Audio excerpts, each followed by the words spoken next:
Hey, what's up, guys? Alright, so sorry this review of Fairy Tail Chapter 545 is so late. I was away yesterday all day at a family event, so I couldn't actually just, pop out the camera and do it. But I'm doing it now. It's Sunday. You guys are gonna watch it or not, it's up to you. But anyway, yeah, let's just get right into the review. Alright, so I was extremely happy with this chapter. I was extremely happy with it because this is exactly what Hero promised us. This is what he promised us all those years ago when he said Fairy Tail would be a happy ending. It would have a happy ending, and that's exactly what we got. We got all the ships confirmed, or at least all the major ones. And it was actually funny that we got them confirmed through Lucy's eyes, and we saw how Lucy saw everyone and like all the ships. She was like, "Oh, Jill and Levy, obviously confirmed. They're over here talking about having a baby," which is funny how she was like, "Oh, did they mention having a baby when they went together like and talked for a second?" And she's like, nah, I must have misheard. Then she looks over at Wendy, and Wendy's blushing like hell. And she's like, holy shit, they are talking about having a baby. It was the funniest moment throughout the entire chapter. Uh, we saw the fact that Urza and Jalal and the rest of Crime Sorcery got forgiven, got fucking absolved of all their sins, all their crimes, and the guy just takes off. He is free to finally, forget everything and just go back to Urza, and he just takes off without second thought, without any word whatsoever. But Eric's is cool. It's just like I'm going to keep brushing my hair. I'm going to keep making myself look beautiful until he shows up again, and then we'll be together. So that's already confirmed. Uh, it was funny how she was talking about Laxus and Mary Jane. Is it Mary Jane? Yeah, Mary Jane. She was talking about them and how basically Laxus is shipped with pretty much everyone. Apparently, he was shipped with Lizana. I didn't know that, and Kana too. Which I actually thought Kana. I thought everyone was shipping Kana with that guy from I forget what the dog guild. I forget what they're called, but that guy who could drink just as much as her and who beat the shit out of Elfman and the Grand Wizard games. But apparently not. Apparently, people were shipping her with Laxus. But yeah, she pretty much says, yeah, none of these ships with Lexus are confirmed. He's just kind of a ladies' man right now, which is kind of funny. It was just funny throughout the entire chapter was basically just, or throughout the entire beginning of the chapter was basically just seeing what the hero thinks of all the ships. So he confirmed all the main ones like uh, Gajeel and Levy, Urza and Jalal, and he kind of confirmed. I'm gonna call it confirming. He confirmed Juvia and Gray. So yeah, all the ships are taken care of. And we'll find out about the Nalu ship at the end of the chapter. We'll talk about that later.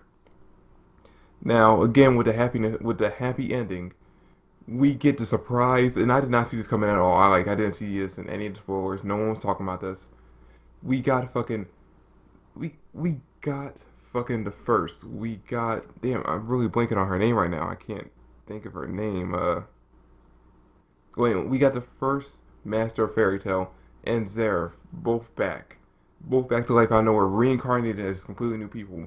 Even though it's only been a year, somehow they're like, I guess they just don't have their memories of their past lives or whatever, and they're completely gone with the curse. But they're reincarnated as completely new people. They meet up at the party, which, by the way, when I was reading the spoilers, I usually don't. But when I saw the spoilers for this chapter, because I wanted to check them out, just in case I didn't have time to review it like I did yesterday, I saw that they were at some kind of like formal event. I thought they were at some kind of wedding.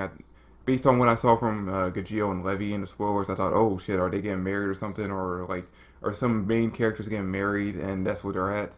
But no, they're just at Lucy's like, I guess she won a contest for being a writer, like a best newcoming writer or something like that. Which she throughout the entire series, she's always wanted to be a writer. This is like a big accomplishment for her. So kudos, Lucy. Props to her. But yeah, we see. Damn, I really can't think of her name for some reason. I don't know why it's blanking on me so much, but yeah, we see the first and Zareth just sitting there like they meet up. They talk about how they're both like upcoming writers and they're both big fans of Lucy. So they show up. The fucking first, she loses her shoes somehow, and Zareth's like, what the fuck happened to your shoes? They start flirting a little bit. Then they go off to go talk. It's a little happy ending. Everyone got super shocked. Everyone was super fucking shocked when they saw the two of them talking, and they actually got a little bit scared. They're like, "Oh fuck, are we gonna have to fight again at this party?"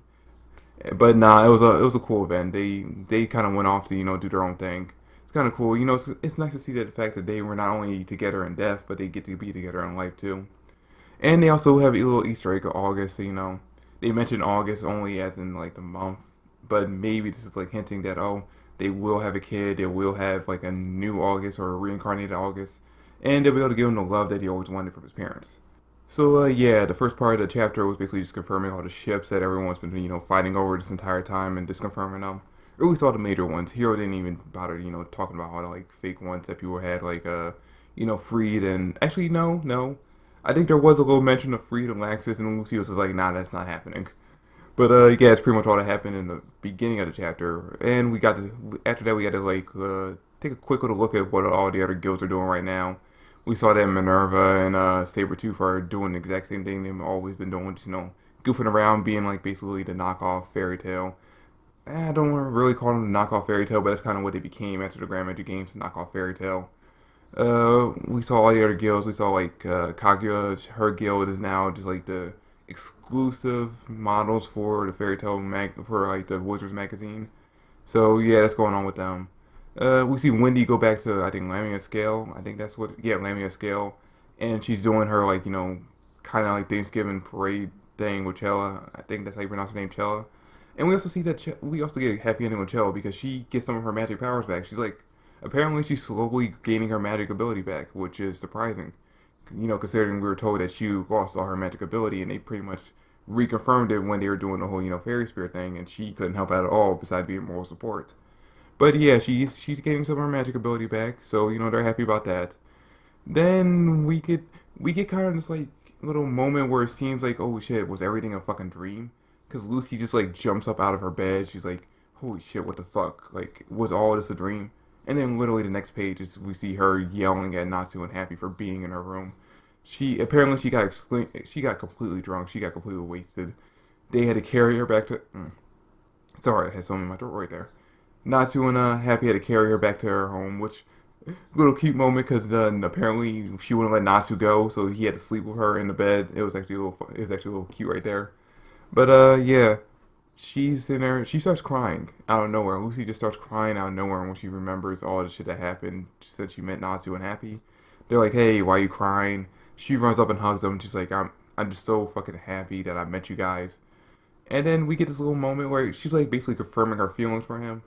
And Natsu has this little moment where we think he's about to confirm his for her. He's like, Lucy, I have to tell you something really important. Like, he grabs onto her shoulders. And he's like, Lucy, I have something very important that I've wanted to tell you for a long time. And then literally the next page, instead of him saying, oh, I love you, or oh, let's be together, or whatnot, and basically something all the shippers wanted him to say, he basically just dragged her out of the house and said, hey, let's go, we got an adventure to go on. And she's like, thanks for playing with my emotions. But right after that, he basically confirms that, yeah, he likes her and, yeah, he wants to be together with her. Because he literally says, I want us to be together forever from now on. Like, literally until we die, I want us to be together forever. And, she starts blushing a little bit. She's a little happy about him saying that. It's basically Hero saying, like, confirming and not confirming at the same time that, yeah, the two of them are going to be together. If we ever get a sequel, which I'll talk about later, then, yeah, we'll see them together, possibly having a kid, something like that. Basically, I see them being more like the Sasuke and Sakura relationship of this series. For how in Boruto they're together, but they're not like all lovey-dovey. They're not always seen together as a happy couple. I see them being like that, where they're like actually I guess Sakura and Sasuke are married technically. Anyway, I see them being like the couple that are like together, have a family, but aren't actually married or whatnot, because Natsu's too crazy and they're just like doing their own thing. But yeah, that's pretty much it. They go to meet up with Urza, Gray, Charlie, and Wendy, and they're like, "Hey, let's go on an adventure." And Natsu's like, Natsu says that the one thing he wanted to do after the whole war was over, that he mentioned like back before the war arc started, was that he wanted to go on 100-year quest, like 100-year mission. Now, that sounds cool as shit. That sounds cool as shit on the surface level. But then I started thinking about it. Even though I know that we're not going to see this, come to fruition, we're not going to see this, play out whatsoever. When I started thinking about it, I was like, Natsu, you and Wendy may technically be over 100 years old now, but you guys are going to live for a 100-year mission. You can go on like a 10-year mission or something, but you're not going to live for a fucking 100 years. Come on now. I know you're not the smartest character in the series, but but yeah, that's pretty much all that happened in the chapter. Now, it wasn't exactly what I hoped for. I didn't tear up like I thought I would. But at the same time, it was a great chapter. It was a great ending to the series. You know, Hero basically closed and got rid of all the plot threads that he wanted to get rid of. Fucking this company did not do what Shonen Jump did to Kubo, and basically speed him along the way like they did with Kubo and Bleach. I'm happy about that. We basically just got the ending that Hero promised in the beginning. I'm glad about that. Now, as far as I know, Hero's not working on his next manga yet, or at least I don't think he is. He did mention before in like a past interview or something that he might think about doing like a sequel to Fairy Tail where he's talking about the kids and their generation. Basically the same thing as Boruto is to Naruto. As far as I know, it's not confirmed yet. So, I mean, if it happens, it happens. I'll be excited about it. I'll definitely review it and read it each week or each month if it does that. But yeah, as far as I know, Hero hasn't confirmed or denied that he's working on his new manga yet. Once that gets announced and once he starts working on that, I'll definitely be checking that out because I loved Rave Master. I didn't really read the manga as much as I watched the anime. Loved Fairy Tail. Read the manga more than I watched the anime. Oh, which by the way, speaking of Fairy Tail anime, this is old news, but if you haven't heard, apparently the Fairy Tail anime will be coming back to finish the series, all the way up to the ending of the manga. So yeah, be hyped about that. I'll definitely be watching that. I might review it, although I don't really see the point of reviewing anime to something I already know. Like I don't see the point of reviewing an anime when I'm already read the manga. Like I just don't see the point because I already know what's gonna happen. So it's kind of hard to to have that shock value. But I don't know if you guys wanted me to review the anime, I'll review the anime. But yeah, and that's about it. That's all that happened in the chapter. I was happy with it. I'm glad that we got it. I'm glad this 11-year journey, even though I've only been on it for like 7. This entire journey is finally over. It's sad to see it go, but I'm happy with the way it ended. But damn, now I gotta find something else to review. Let me know in the comment section what else you would like me to review, what your thoughts on the chapter were, and yeah, thanks for watching the video. Like and subscribe to the channel, and I'll catch you guys later. Peace.